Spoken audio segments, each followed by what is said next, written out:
pambansang bahay naman tayo, partner. Ang kubo. Yan. Pag sinabing kubo, partner, no, naisip natin, siyempre munti. Oo. Ang halaman tuon ay sa Siyempre. Oo. gawa sa kawayan. Opo. Presko, mula Correct. naman o umaraw, no? Totoo yan. Pero dahil hanep bahay nga, diba? Sasama namin kayo sa kakaibang kubo. Dahil ito, kubong mansyon. Wow! Yes! Ang nagmamay-ari nito ay isang kanyang na arkitekto, walang iba, kundi si Architect Manyosa. Kaya halika na at papasukin sa ating bahay ang kubong mansyon. Wow! Isa pong napakalaking pribilehyo at ayaw pahintulutan na pasukin ang tahanan ni Architect Francisco Bobby Manyosa. Siya ang likha ng coconut pala, ng amanpulo, pearl farm sa Davao, at napakaraming iba pang mga arkitektura, mga struktura na talaga namang bahagi na ng ating heritage bilang Pilipino. Kaya, alam mga kapatid, pasukin natin ang tahanan ng pamilya ni Architect Bobby Manyosa. Lakas pa lang ng bahay ni Architect Manyosa, mapapansin na bagamat Pinoy na Pinoy ang istruktura nito, modernong bahay kubo ang 2,000 square meter na mansyon. Paboritong materialis dito ang kawayan, pawis, at coconut. At kahit mahigit 30 taon na ang bahay na ito, hindi naluluma ang ganda ng pagkakaayos nito. Sa kanyang malawak na hagin, meron ditong fish pond. I have nothing less than 300 tilapia.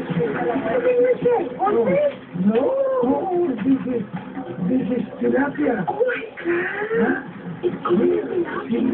At dahil ang bahay kubo ay maraming halaman doon, maraming palamin dito na maaaring anihin at kainin.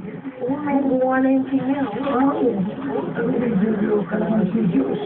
Edible landscaping.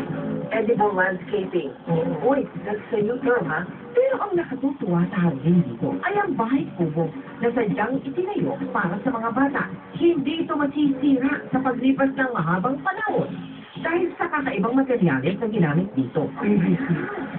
PVC, it will never change color. I've used this in Boracay, in a resort.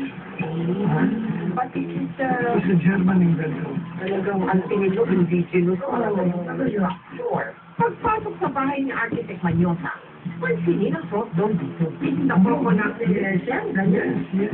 At that time, we were enjoying the coconut palace. Now I will show you. Bahay Kubo is a one-bedroom house.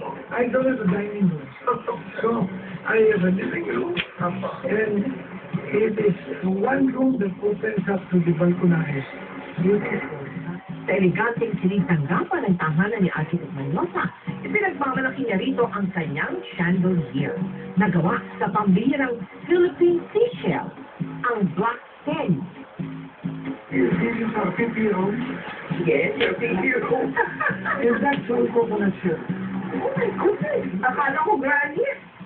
Pagpasok sa malawak na kusina, mapapansin ang kitchen cabinet na gawa sa kawayan. Ang mga nakasabit sa painting na interpretasyon ng kantang Bahay Kubo. Oh, wow! Bakit yan? And that is already stylized. Stainless steel po natin ito. I have a bar. My bar is very personal. Now, this is a coconut bar stool. I have had visitors like Ming Ay, wow! Yes, I have Sinatra there.